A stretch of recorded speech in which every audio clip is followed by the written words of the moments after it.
I am Frank Harlan, and after losing my wife Eleanor to illness 6 months ago, I decided it was time to mend things with my son Michael's family.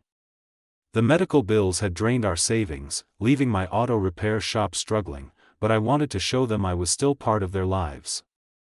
I booked a family dinner at Skyline Heights, the upscale rooftop lounge in the heart of downtown's tallest high-rise. The view of the city lights would set a hopeful tone.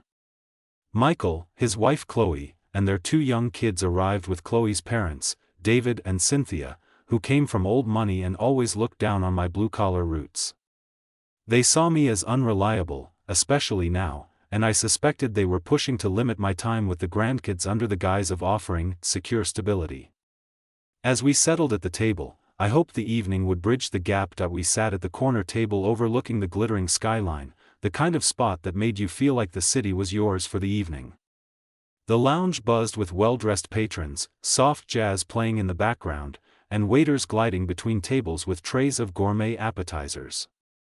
I had chosen Skyline Heights carefully, not just for the ambience, but because it was neutral ground, a place where we could talk without the distractions of home. Michael sat to my right, looking a bit uncomfortable in his button-down shirt, his eyes flicking between me and Chloe. The kids, little Emma and Tommy, were already fidgeting with the fancy linen napkins, turning them into makeshift hats. Chloe, elegant as ever in her designer dress, smiled tightly as she arranged the menu in front of her.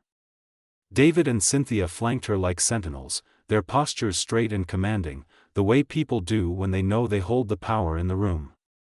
I started the conversation lightly, asking about the kids' school projects and Michael's latest job at the marketing firm. He warmed up a little, sharing how Emma had won a spelling bee, his pride evident. But I could feel the undercurrent, the way Cynthia's eyes scanned the room, appraising everything from the crystal glassware to my simple slacks and polo shirt.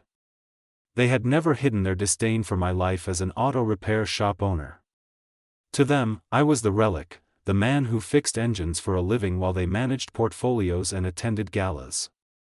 Eleanor's illness had only amplified it. The bills had forced me to sell off some tools and cut hours at the shop, and whispers had reached me that they were positioning themselves as the stable force in Michael's life. For the grandchildren's sake, Chloe had said once over the phone, her voice laced with false concern. They wanted me sidelined, out of the picture, so they could mold the family in their image of wealth and security. The appetizers arrived, delicate scallops and artisanal cheeses that I pretended to savor, though my stomach nodded with anticipation. I raised my water glass for a toast. To family, I said simply. And to remembering what's important. Michael nodded, clinking his glass against mine. The kids giggled, mimicking us. But David cleared his throat, his voice cutting through like a blade. He was a tall man, silver-haired and impeccably tailored, the type who spoke as if every word was a boardroom decision. Family, yes, he echoed, but his tone dripped with something sharper. Though stability is key these days, isn't it, Frank? With the economy being what it is, and all. I met his gaze steadily, keeping my expression neutral. It is, I replied. That's why I've always worked hard to provide. Michael shifted in his seat, glancing at Chloe, who avoided my eyes. Cynthia leaned forward, her pearl necklace catching the light. Hard work is admirable, dear, but reliability matters more for the little ones. They need consistency, not uncertainties. The word hung there, aimed at me, at the shop that had been my livelihood for 30 years. I felt the familiar sting but pushed it down. This was about reconciliation, not confrontation.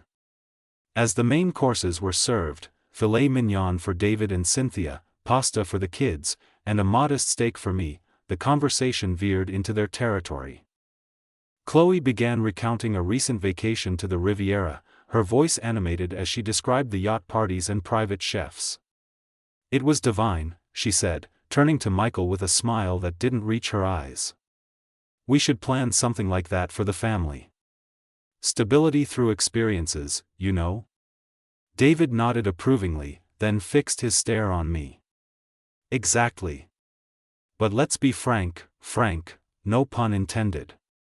He chuckled at his own joke, but it fell flat. Your shop, it's admirable, but blue-collar work like that, especially now with your situation. It's unreliable. The medical bills must have taken a toll. Perhaps it's time to step aside, for the family's sake. Let those who can provide real security take the lead. The table went quiet. Michael's fork paused midway to his mouth, his face flushing. Emma looked up, confused, while Tommy whispered to his sister. Chloe placed a hand on David's arm, but her eyes gleamed with something calculated. Dad, maybe not now, she said softly, but it was theater. I sat there, absorbing the barb, my hands steady on the tablecloth. This was their ambush, orchestrated to shame me in public, to make me look small in front of my own son. The lounge's hum continued around us, oblivious diners laughing at nearby tables, but our corner felt isolated, exposed. I could see the waiter hovering, sensing the tension. David wasn't done. He leaned back, signaling the server with a flick of his wrist. Another round, he declared loudly, enough for the adjacent table to glance over. The rarest imports, the 1920s vintage absinthe cocktails, straight from Paris. And make it quick. The waiter nodded, but I caught the price tag in his expression. Those drinks ran hundreds each, the kind of excess meant to flaunt wealth. Chloe chimed in, her voice carrying. Yes, and the caviar starters to pair. Dad's treating tonight, after all, family comes first. She shot me a sidelong glance, daring me to balk, to admit I couldn't cover it. The implication was clear, my supposed poverty would be laid bare, right here, in this glittering perch above the city. Michael looked uncomfortable, murmuring, Chloe, that's a bit much, but she waved him off. I endured it quietly, my mind racing through memories of Eleanor. She had always said to pick battles wisely, to let actions speak louder. But as David's voice rose, critiquing my outdated trade and how it dragged the family down, I felt the weight of their plot. They weren't just attacking me, they were eroding Michael's trust, planting seeds to cut me out entirely. The kid sensed the shift, Emma tugging at my sleeve. Grandpa, is everything okay? She whispered. I squeezed her hand gently. Just grown-up talk, sweetheart. The server returned with the cocktails, crystal glasses shimmering under the lounge lights, the green liquid swirling like a taunt. David raised his, toasting to better futures, his eyes locked on mine. Cynthia smirked, and Chloe checked her phone discreetly, as if tallying the bill already. The pressure built, the air thick with their performance. I opened my mouth to respond, to defend the life Eleanor and I had built brick by gritty brick, when my phone buzzed in my pocket. I pulled it out, glancing at the screen. A cryptic text from an old security contact I'd known for years from my days networking in unexpected circles, grab your son and run. My heart skipped. What did that mean? Before I could process it or show Michael, the lights flickered. Once, twice. Then the entire lounge plunged into darkness. Gasps rippled through the crowd as glasses shattered on the floor, chairs scraping as people stood in panic. The city lights outside the windows provided faint outlines, but inside, chaos erupted, diners stumbling, voices rising in alarm. What's happening? Someone shouted. In the confusion, panicked whispers spread like wildfire, power grid failure, but wait, is that smoke? No, something's wrong, check the news on your phone. I gripped the table edge, my eyes adjusting to the shadows. Michael reached for the kids, pulling them close. Chloe's voice cut through, sharp and urgent, directed at David in a low hiss I wasn't meant to hear but caught in the din. Dad, it's falling apart, the investment scheme collapsed this morning. Creditors are on us, and we need to get out tonight. This dinner was the cover, we're smuggling the assets across the border. Michael's involved now, whether he knows it or not, the kids too. We can't let this unravel here. Her words hit like ice water. Their attack on me wasn't just cruelty, it was a distraction, a frantic bid for escape amid their crumbling empire of deceit. David muttered back, "Keep it together, security's probably coming. Act normal." But the whispers around us grew. "Did you hear? Some fraud bust downtown, high-profile names." Phones lit up, faces in the dark, notifications pinging. The real threat wasn't the blackout, it was their web closing in, dragging my family into the abyss without a second thought. The blackout stretched on, seconds feeling like hours. I stayed silent, piecing it together, their ostentatious orders, the calculated shaming, all to buy time for whatever illicit transfer they had planned. Michael clutched Emma and Tommy, his face pale in the glow of his phone screen. "Dad, what do we do?" he asked me, for the first time that night seeking my lead. Chloe and her parents huddled, their whispers frantic now, the facade cracking under the weight of exposure. Then, emergency lights hummed to life, casting a red hue over the lounge. Tables were askew, spilled drinks pooling on the floor, but order began to restore as security personnel moved through the crowd. I recognized the lead figure immediately, Tom Riley, head of building security, but more than that, a trusted associate. What they didn't know, what no one outside a select few knew, was that I wasn't just the struggling shop owner they mocked. Skyline Heights high-rise? I owned it, discreetly, part of the vast real estate portfolio Eleanor and I had amassed over decades. The auto shop was the front, a deliberate choice to stay grounded, to avoid the spotlight that had ruined so many. Tom approached our table directly, his flashlight beam cutting through the dimness. He ignored David and Cynthia's blustering demands for explanations, nodding to me instead. "Mr. Harlan," he said calmly, using my full name as he always did in private. "We've got the situation under control. Power's rerouting now. If you'd like, I can escort your family to the private lounge, safer there." The others stared, stunned. Chloe's mouth parted in shock, David's face draining of color. Michael turned to me, eyes wide. "Mr. Harlan? You know him?" "Dad, what's going on?" Before I could answer, more security arrived, zeroing in on David and Cynthia. "Sir, ma'am," one said firmly, "we need to speak with you regarding an alert from authorities. Please come with us." Their getaway plan unraveled right there, in the flickering emergency glow. David's protests echoed, "This is outrageous. Do you know who I am?" But they were led away, Chloe trailing behind, her phone buzzing incessantly with incoming calls. As the lounge stabilized, Michael's gaze met mine, realization dawning. "The high-rise, you own it? The shop, it's a front?" I nodded slowly. "Eleanor and I built more than you knew, son. Quietly, for times like this." Outside, sirens wailed faintly, and I glimpsed patrons checking their devices. Leaked footage was already spreading online, their fraud scandal exploding in real time, viral posts tagging Chloe's elite circles with accusations of hypocrisy. Her social standing crumbled overnight, invitations revoked, whispers turning to outrage. The kids clung to Michael, the evening's tension lingering, but a weight lifted.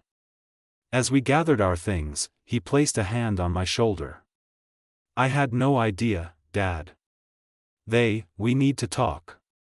I agreed, the truth finally bridging what deception had torn apart. The emergency lights painted everything in a stark, reddish glow, turning the once elegant lounge into a scene from some thriller movie.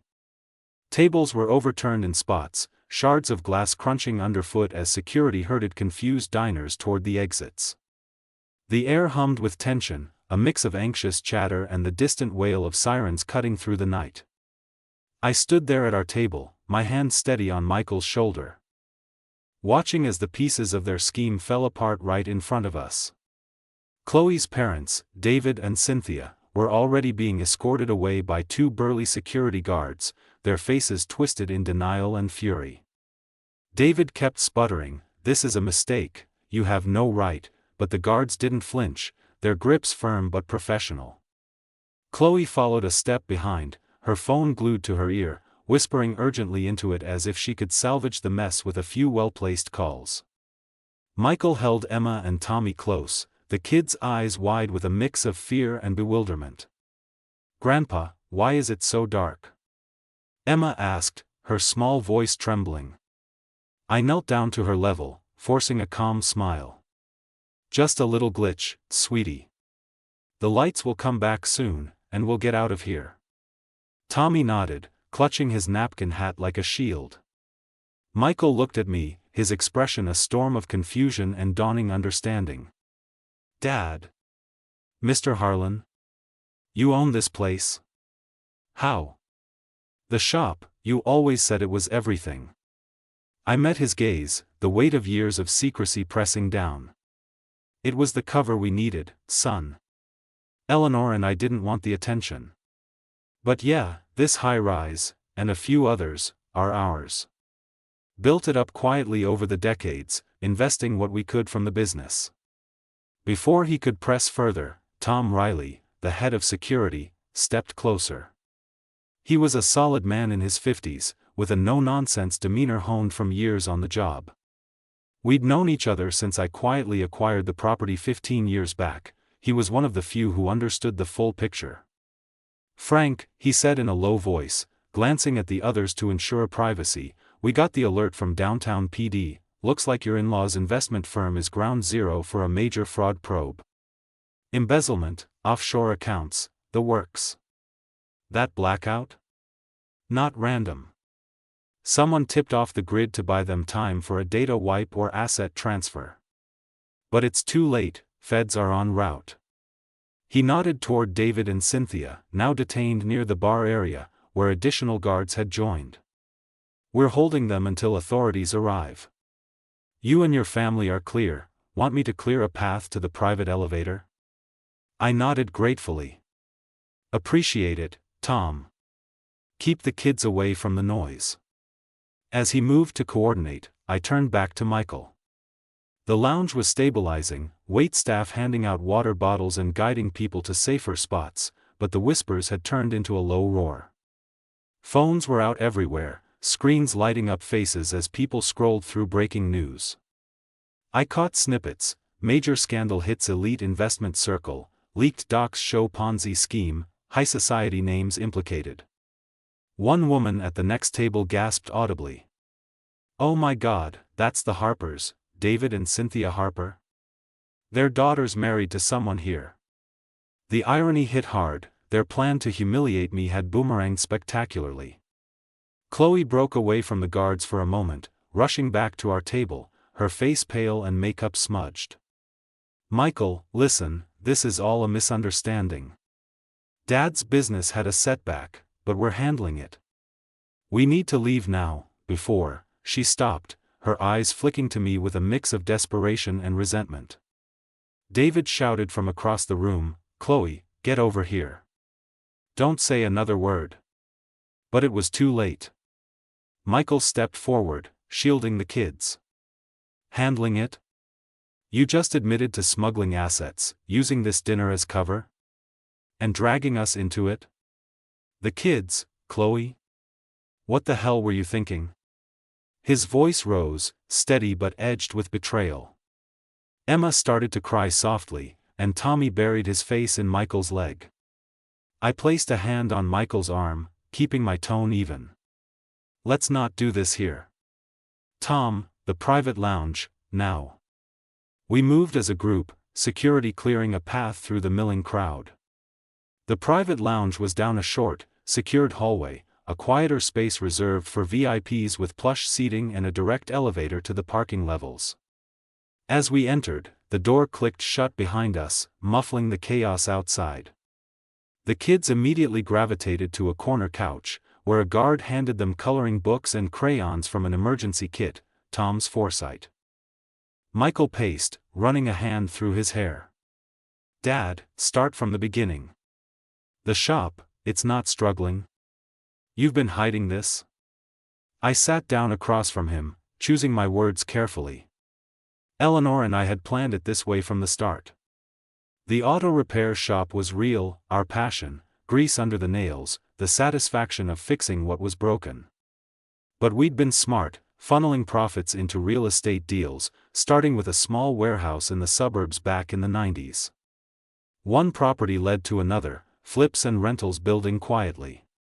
By the time Michael was in college, we owned half a dozen buildings, including this high-rise, acquired through a shell company to avoid taxes and scrutiny. It wasn't hiding, son, I explained. It was protecting. Eleanor saw how wealth changes people, makes them targets. We wanted you to have a normal life, not the pressure of expectations. The medical bills hit hard, sure, but they didn't break us. I let the shop look strained to keep the focus off the rest. Chloe hovered by the door, her phone exploding with notifications. She glanced at it, then slammed it down on a side table. This can't be happening. Michael, please, my parents didn't mean for it to go this far. The investments were aggressive, but legitimate.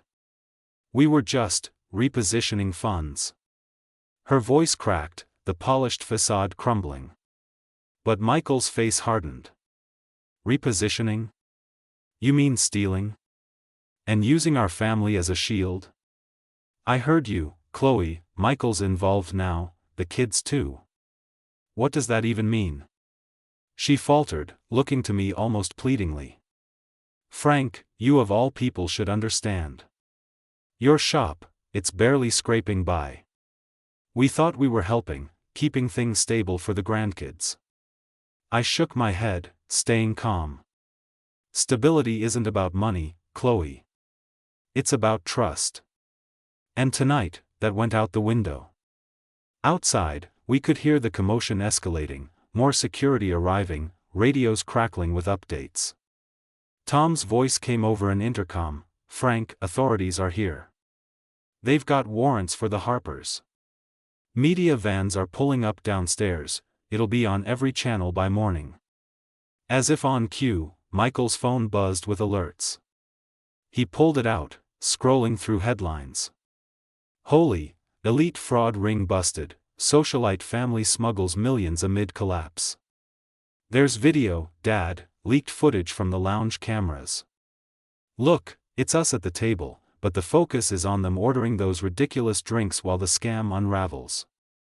He turned the screen toward me. Grainy clips showed David arguing with the waiter earlier, Cynthia flashing a smug smile, Chloe checking her watch nervously. Comments were flooding in, hypocrites. Shaming the working man while their empire crumbles. Viral gold, #HarperScandal trending. Chloe's elite circles were turning fast, tags from her socialite friends retracted invitations, posts calling out her hypocrisy. Knew they were too good to be true, good riddance to that crowd. Chloe sank into a chair, covering her face.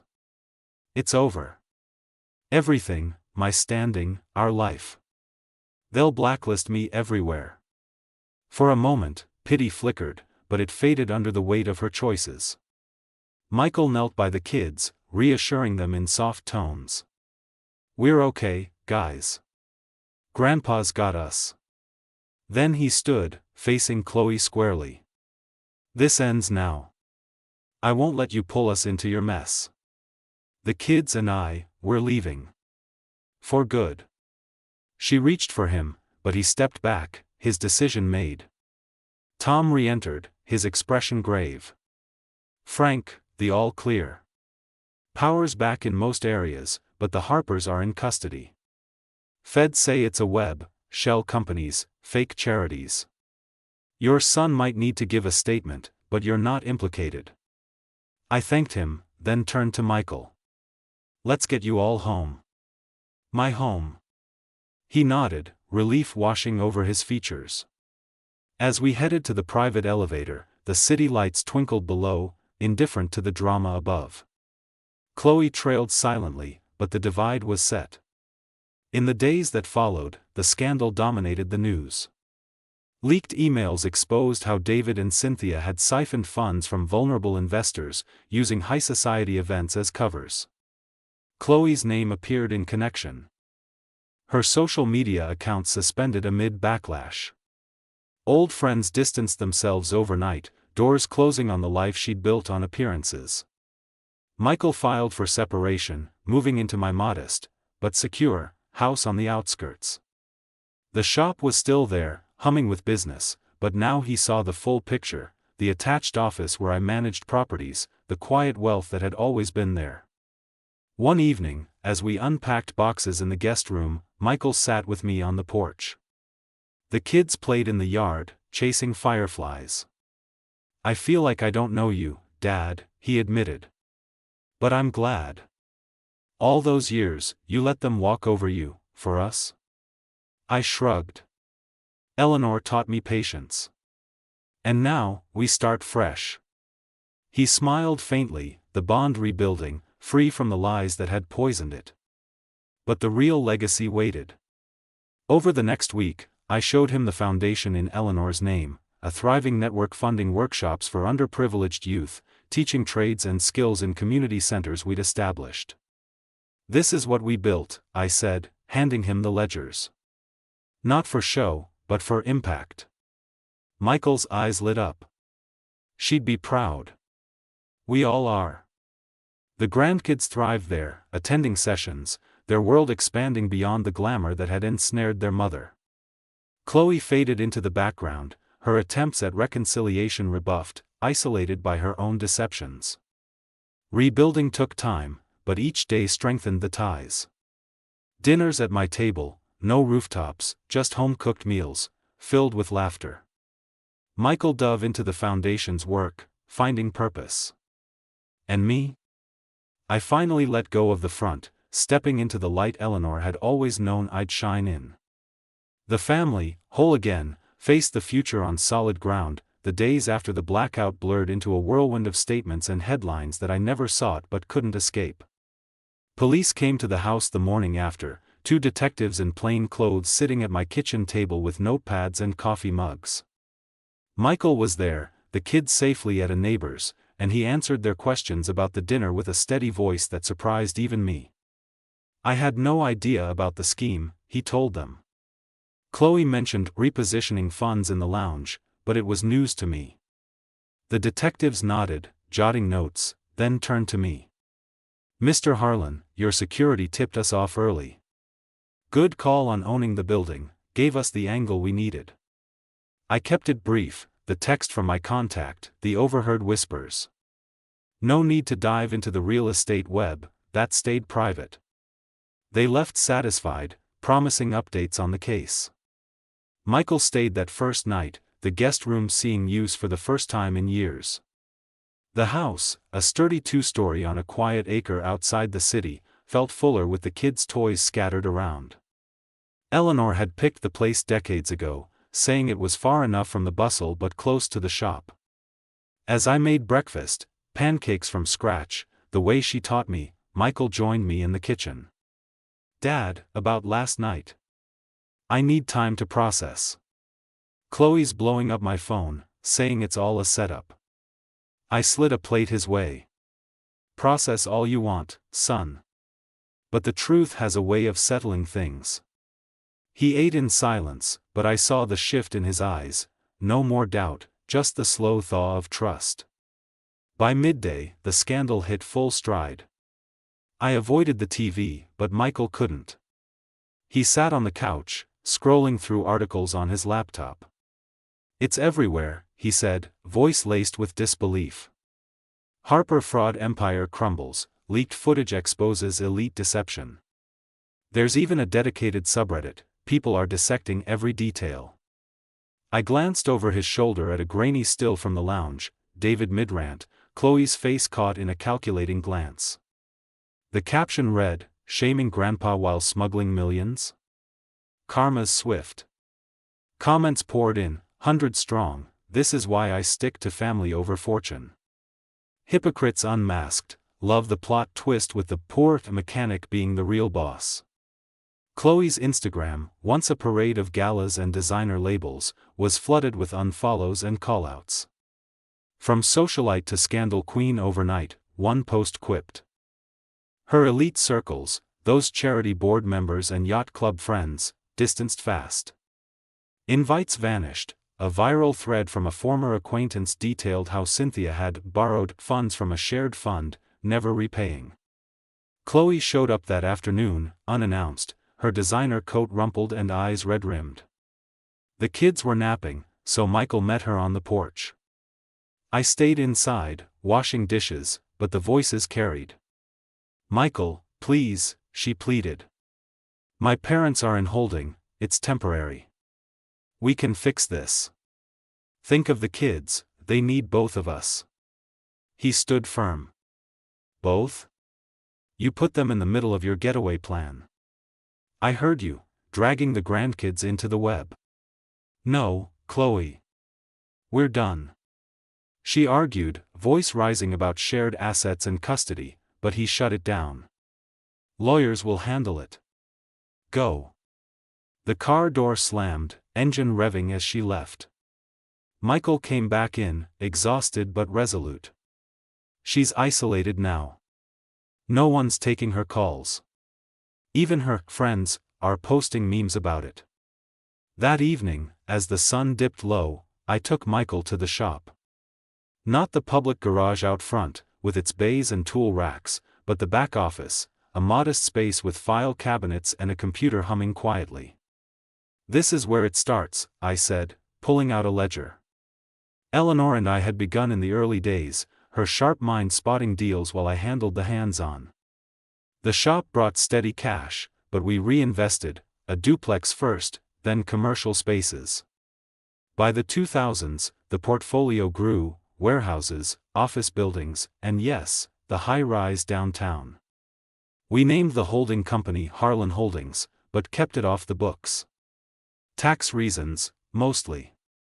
And to avoid complications. Michael flipped through pages, numbers climbing into the millions. "Dad, this is huge.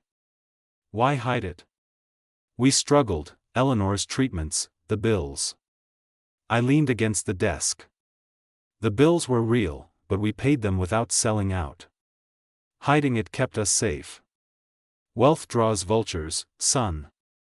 Like Chloe's family, they saw the shop and assumed weakness. Easier to manipulate.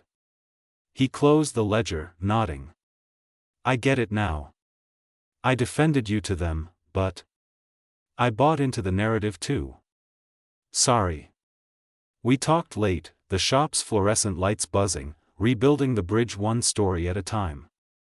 The next week brought more fallout. News updates rolled in, David and Cynthia charged with wire fraud, their firm shuttered. Chloe faced accessory counts, her attempts to wire funds abroad traced back to the dinner hour. The blackout, it turned out, was no accident, a hired tech to disrupt cameras and comms, but my ownership meant backup systems caught everything. Leaked footage went mega-viral, amassing millions of views. Talk shows dissected it, the dinner that doomed an empire. Chloe's standing evaporated, boutiques blacklisted her card, social clubs revoked memberships. She rented a small apartment downtown, cut off from the luxury she'd chased. Michael dove into the separation proceedings, hiring a lawyer I recommended, one who knew property law inside out. The kids adjusted quickly, Emma asking about Grandma Eleanor's house as if sensing the shift. I showed them the garden out back, where Eleanor planted roses. She loved watching things grow, I told them. Tommy found an old toolbox, pretending to fix a toy car, and I joined in, teaching him basics. No pressure, just connection. But the true reveal came on a crisp Saturday morning. I drove Michael and the kids to the community center on the edge of town, one of the properties in the portfolio, renovated last year. "This is the Eleanor Harlan Foundation," I explained as we pulled up. The building, a former warehouse, now buzzed with activity, kids from low-income neighborhoods in workshops, learning welding, coding, even auto repair. Instructors, many from my shop's network, guided groups, laughter echoing from open doors.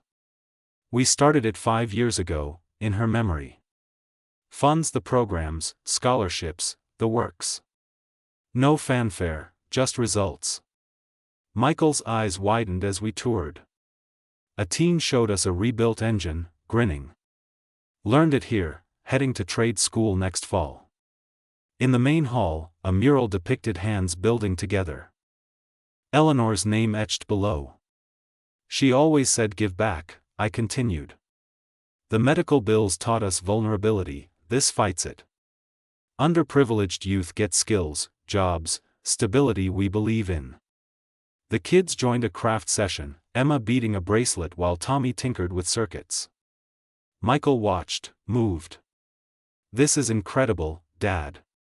Why didn't you tell me sooner? Timing, I replied. You had your life, Chloe's influence. But now? Join in. Run a workshop if you want.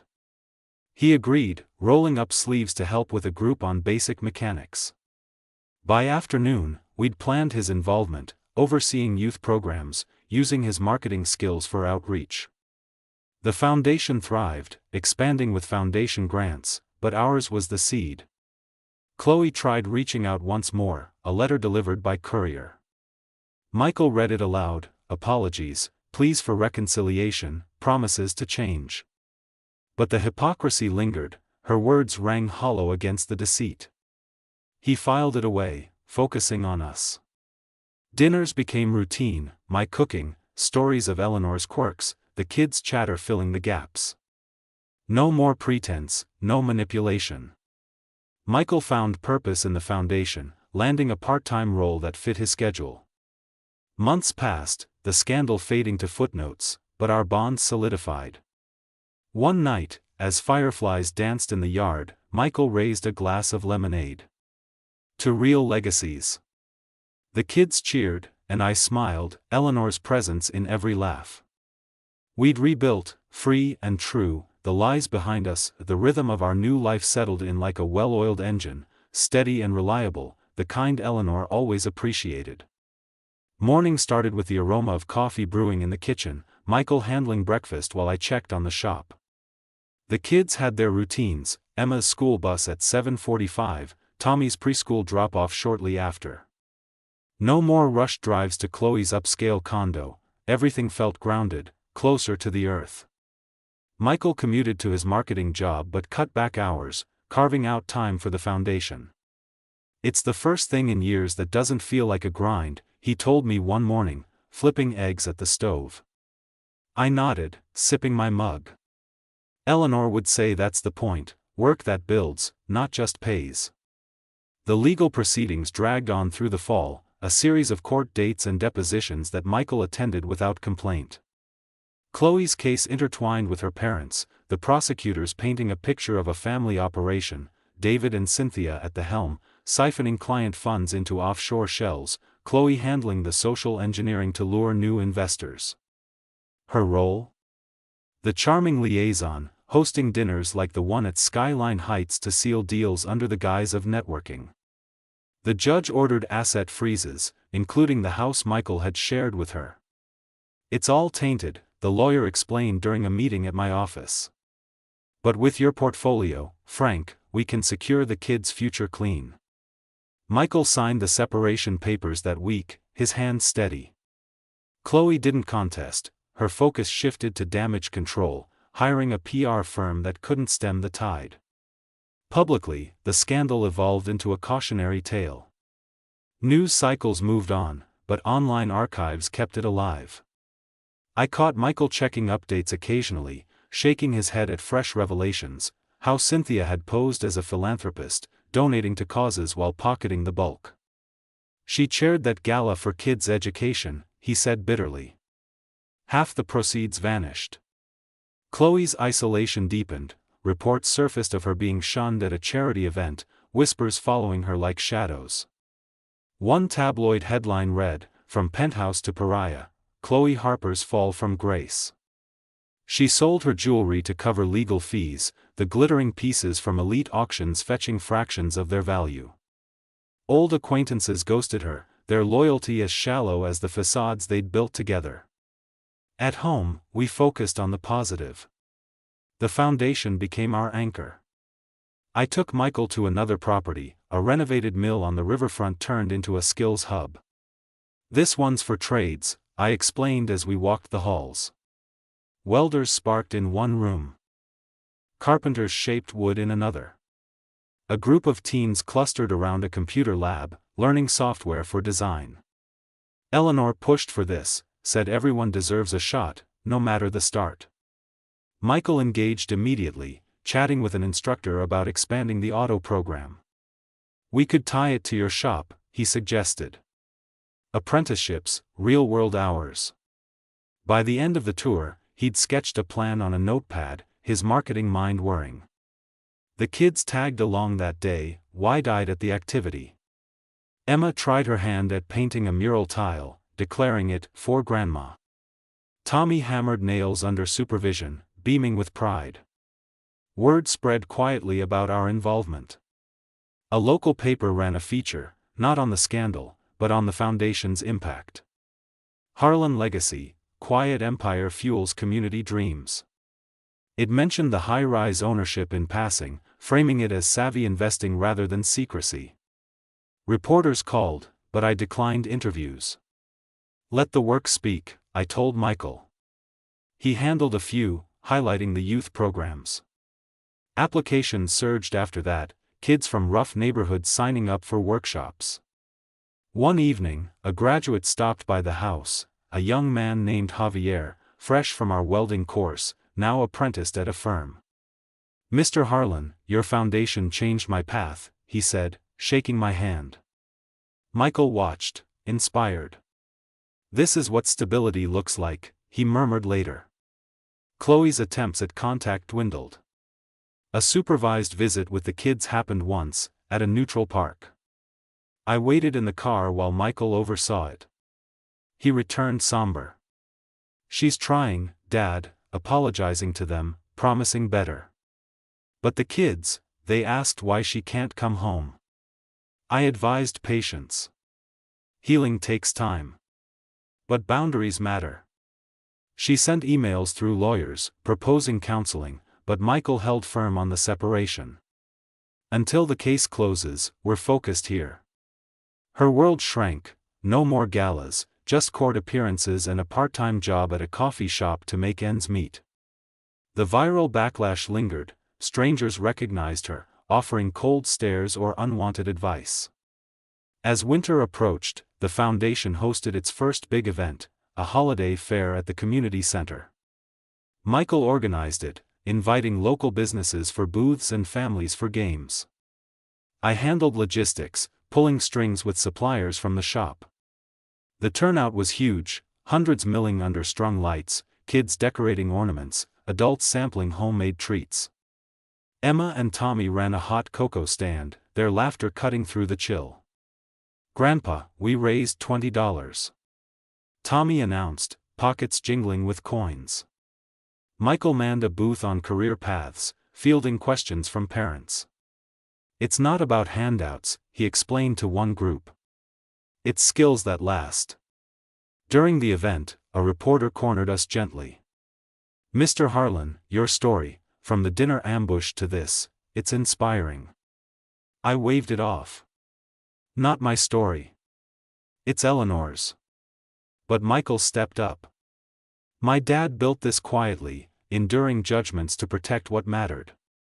The real legacy is here, helping others." The piece ran the next day, boosting donations. The foundation's funds grew, allowing new programs, mentorships for single parents, tech classes for seniors. Michael quit his old job full-time, becoming director. "Feels right," he said over dinner that night, the kids chattering about their day. Reconciliation with the past came in layers. One snowy afternoon, Michael and I cleared out the attic, unearthing boxes of Eleanor's things. Photos, letters, her old sketchbooks filled with foundation ideas. "She planned this all along," he said, holding a notebook. "Workshops for youth, it's word for word."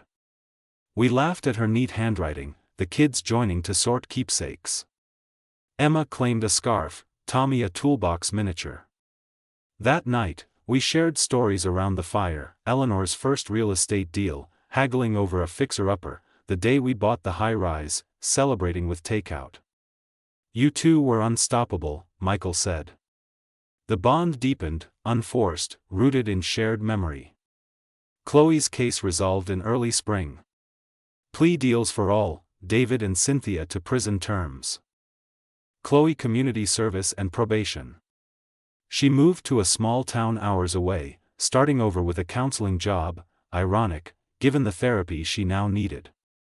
Michael granted visits, but on his terms, the kids' well-being first. She's learning, he told me. But we're our own unit now. Her isolation served as its own lesson, the elite circles that once elevated her now forgot her name. By summer, the family thrived. Picnics at the riverfront center, workshops turning into family traditions. Michael met someone new, a teacher from the program, kind and grounded. The kids excelled, Emma in art class, Tommy fixing bikes with me at the shop. One evening, as we watched the sunset from the porch, Michael raised his glass. To Eleanor, and to us. No more lies, just truth. The kids echoed it, and I felt her smile in the warmth. We'd rebuilt stronger, the legacy alive in every step forward, free from the shadows of deceit. The seasons turned with a quiet rhythm after Chloe's case wrapped up, each one layering new growth onto the life we'd pieced together. Spring brought renewal to the foundation, with cherry blossoms framing the community center's entrance as we launched an expanded program for young entrepreneurs. Michael led the charge, coordinating sessions where teens pitched business ideas to mentors from local firms. I contributed from the sidelines, offering advice on practical starts, like how Eleanor and I bootstrapped our first rental property with nothing but savings from overtime shifts. It's not about the money at first, I'd tell the groups. It's spotting opportunity and holding steady. One kid, a sharp girl named Lena from the inner city, presented a plan for a mobile repair service, echoing my shop's roots. Michael beamed as she won seed funding from our grants. "This is what Mom dreamed," he said to me afterward, clapping her on the back. At home, the kids flourished in the stability we'd carved out. Emma started a small art club at school, inspired by the Foundation's creative workshops, while Tommy shadowed me at the shop on weekends, learning to change oil filters with careful hands. "Like you and Grandma," he said one Saturday, wiping grease from his cheek. Michael watched from the doorway, his new relationship with Sarah, the teacher from the program, blossoming naturally. She joined us for family dinners, her easy laugh filling the house like it hadn't been in years. No rush, no pressure, she respected the pace we'd set. "You've built something solid here," she told me over coffee one morning. I nodded. Took losses to get there, but worth it. The scandal's echoes faded, but they left ripples that shaped us. Occasional reporters still knocked, drawn by the rags to riches reversal angle, but Michael handled them with polished responses, steering talk to the Foundation's work. Donations poured in steadily now, allowing us to acquire another property, a rundown community hall we transformed into a tech lab.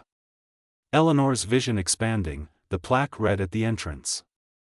I oversaw the renovations, coordinating with contractors who knew my reputation from the high-rise days. Tom Riley even stopped by, offering security upgrades pro bono. After that night, "Frank, consider it payback," he joked. The lab opened with fanfare, local officials cutting the ribbon, kids testing drones and coding apps under bright lights. Michael gave the keynote, crediting Eleanor and our quiet years. True wealth isn't in ledgers, it's in lifting others. Chloe's life took its own path, distant but not forgotten. She honored her probation with community service at a shelter, the irony not lost on Michael when he mentioned it. Supervised visits with the kids continued monthly, evolving into something civil. One afternoon in the park, I watched from afar as she pushed Tommy on the swings, Emma chattering beside her. "She's different," Michael confided later. "Humbled, maybe. No more chasing status." Her parents' sentences began that summer, David in a federal facility, Cynthia under house arrest in a modest condo. Chloe visited them sparingly, focusing on rebuilding alone. A letter arrived once, addressed to the family, apologies without excuses. A request to contribute to the foundation if allowed. Michael forwarded it to our board. Her small donation funded a workshop session. Closure, he called it. We didn't dwell, our focus stayed forward.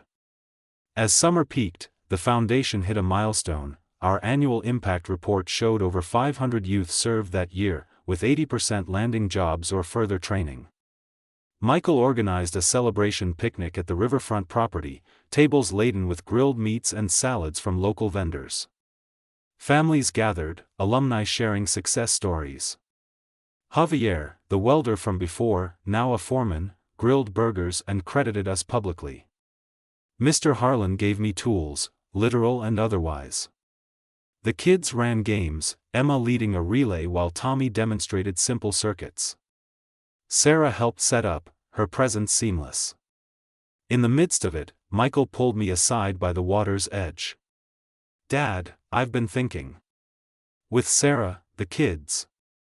I want to make it official. Move forward fully. I clasped his shoulder. She's good for you. For all of us. He smiled, the weight of past betrayals lifted. That fall, we tackled a new project, partnering with schools for after-hours programs. I drove the initiative, using shop space for hands-on auto classes. Teens arrived weekly, tools in hand, learning under my guidance. One evening, as a group rebuilt a donated engine, Michael joined with laptops for the business side. Tie it to entrepreneurship, he suggested. Plan a garage startup. The synergy felt right, his marketing flair complementing my practical know-how. Eleanor would have loved it, she'd sketched similar ideas in her notebooks. We honored her with a dedicated room at the center, walls lined with her drawings and photos from our early days. Challenges arose, of course. Budget strains hit when a grant fell through, forcing us to dip into reserves. Michael and I met late one night in the office, crunching numbers. We can host a fundraiser, he proposed. Low-key, invite donors personally. I agreed, reaching out to quiet contacts from the real estate world, folks who'd benefited from our properties over years. The event raised enough to cover the gap, plus extra for scholarships. Through it, Michael grew into leadership, negotiating deals with a confidence I'd always seen in him but rarely witnessed. The kids' milestones marked our progress too. Emma's school play cast her as the lead, a story of family perseverance that hit close. We attended opening night, front row, Sarah beside us. Tommy's first science fair project, a model car powered by a small motor, earned a blue ribbon. Team Harlan, he declared, hugging me on stage. These moments wove us tighter, the foundation's work mirroring our home life, steady effort yielding real results. By winter's return, the family expanded in spirit. Sarah moved in, her classroom energy blending with ours. A spring wedding followed, simple at the community center, surrounded by foundation families. Chloe attended neutrally, offering quiet congratulations. The kids walked the aisle with flowers, their joy unfiltered. To new beginnings, Michael toasted, glass raised to the crowd. Years blurred into a tapestry of purpose. The portfolio grew modestly, another high-rise acquisition, funneled into more centers. Michael and Sarah had a child, a girl named after Eleanor, who toddled through workshops as the others had. The grandkids, now teens themselves, volunteered, Emma designing logos, Tommy teaching repairs. Chloe found stability in her counseling role, occasional updates shared cordially. One crisp evening, as snow dusted the porch, we gathered for a quiet dinner. Michael raised his glass again. To the legacy, Eleanor's, ours. Built on truth, lasting beyond the lies. Laughter followed, stories flowing. I'd endured the ambush, the deceptions, but emerged with a family unbreakable. The foundation thrived, communities stronger, our bond the true inheritance. Eleanor watched, I knew, proud in every light we kindled. Looking back, that dinner at Skyline Heights feels like the pivot point, the moment when the facade cracked and truth rushed in. Years have passed since the blackout, the scandals, the unraveling of Chloe's world. The foundation now spans 3 cities, with centers humming daily, youth launching startups, families finding footing through our programs. Michael runs it all with the steady hand Eleanor would admire, his family growing alongside it. Sarah's a pillar, their daughter Ellie toddling after Tommy and Emma, who now lead their own initiatives, Emma's art therapy for at-risk kids, Tommy's mechanic apprenticeships. Chloe's path diverged but stabilized. After probation, she rebuilt in that small town, counseling others through financial hardships. We exchange holiday cards, cordial notes about the grandkids. Her parents served their time, emerging quieter, their empire dust. No grudges linger, lessons learned suffice. My shop? Still the heart, grease and all, but integrated with the foundation, training grounds for the next generation. The high-rise portfolio funds it quietly, as always. No spotlights, just impact. One evening, as we gathered on the porch, Michael, Sarah, the kids, Ellie on my knee, I raised a glass. To Eleanor. Her vision made us unbreakable. Laughter echoed, fireflies dancing. We'd bridged the gaps, shed the lies, built a legacy of real stability. The city lights twinkled distant, but here, in this circle, everything felt whole.